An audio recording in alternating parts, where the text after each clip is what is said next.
Bike taxi ಚಾಲಕರಿಗೆ ರಾಜ್ಯ ಸರ್ಕಾರದಿಂದ ಬಿಗ್ ಶಾಕ್ ಎದುರಾಗ್ತಾ ಇದೆ. ಮತ್ತೊಂದು ಹಂತವನ್ನ ತಲುಪಿದೆ ಬೈಕ್ ಟ್ಯಾಕ್ಸಿಯ ತಿಕ್ಕಾಟ. ಹೈಕೋರ್ಟ್ ಆದೇಶವನ್ನು ಪ್ರಶ್ನಿಸಿ ಸುಪ್ರೀಂ ಮೊರೆ ಹೋಗೋದಕ್ಕೆ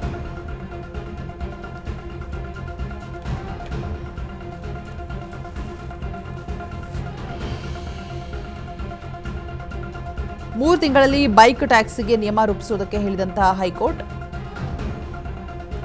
ಆದರೆ ಈಗ ನಿಯಮವನ್ನ ರೂಪಿಸೋದಕ್ಕೆ ರಾಜ್ಯ ಸರ್ಕಾರ ಹಿಂದೇಟನ್ನ ಹಾಕ್ತಾ ಇದೆ.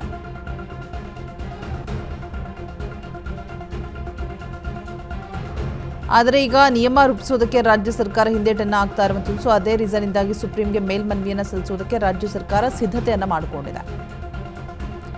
ಏಪ್ರಿಲ್ 23ರ ಒಳಗೆ ಸುಪ್ರೀಂ ಕೋರ್ಟ್ನಲ್ಲಿ ಮೇಲ್ಮನವಿ ಸಲ್ಲಿಸೋಕೆ ಸಿದ್ಧತೆಯನ್ನು ಕೂಡ ಮಾಡಿಕೊಂಡಿರುವಂಥದ್ದು. ಕಾನೂನು ತಜ್ಞರೊಂದಿಗೆ ಚರ್ಚೆಯನ್ನ ಮಾಡಿ ಸುಪ್ರೀಂ ಮೆಟ್ಟಿಲೇರುವಂತಹ ಸರ್ಕಾರ ಸುಪ್ರೀಂ ಮೊರೆ ಹೋಗೋದಕ್ಕೆ ಸಿಎಂ ರಾಮಲಿಂಗಾರೆಡ್ಡಿ ಗ್ರೀನ್ ಸಿಗ್ನಲ್ ಅನ್ನು ಕೊಟ್ಟಿದ್ದಾರೆ.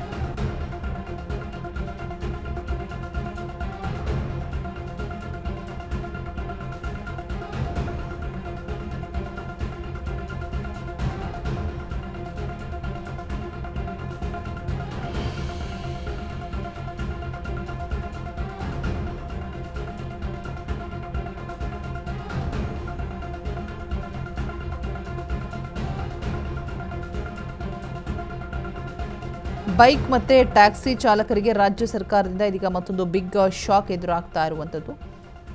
ಮತ್ತೊಂದು ಹಂತವನ್ನು ತಲುಪಿದಂತಹ ಬೈಕ್ ಟ್ಯಾಕ್ಸಿಯ ತಿಕ್ಕಾಟ. ಇದೀಗ ಹೈಕೋರ್ಟ್ ಆದೇಶವನ್ನು ಪ್ರಶ್ನೆ ಮಾಡಿ ಸುಪ್ರೀಂ ಮೊರೆ ಹೋಗೋದಕ್ಕೆ ನಿರ್ಧಾರವನ್ನು ಮಾಡಲಾಗಿದೆ. 3 ತಿಂಗಳಲ್ಲಿ ಬೈಕ್ ಟ್ಯಾಕ್ಸಿಗೆ ನಿಯಮವನ್ನು ರೂಪಿಸೋದಕ್ಕೆ ಹೇಳಿರುತ್ತೆ ಹೈಕೋರ್ಟ್.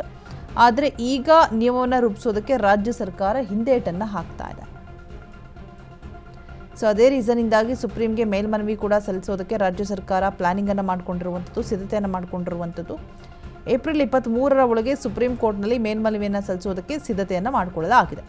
ಸೊ ಕಾನೂನು ತಜ್ಞರೊಂದಿಗೆ ಚರ್ಚೆಯನ್ನು ಮಾಡಿ ಸುಪ್ರೀಂ ಮೆಟ್ಟಿಲೇರಿರುವಂತಹ ಸರ್ಕಾರ ಸುಪ್ರೀಂ ಮೊರೆ ಹೋಗೋದಕ್ಕೆ ಸಿಎಂ ರಾಮಲಿಂಗಾರೆಡ್ಡಿ ಗ್ರೀನ್ ಸಿಗ್ನಲ್ ಅನ್ನು ಕೊಟ್ಟಿದ್ದಾರಂತ.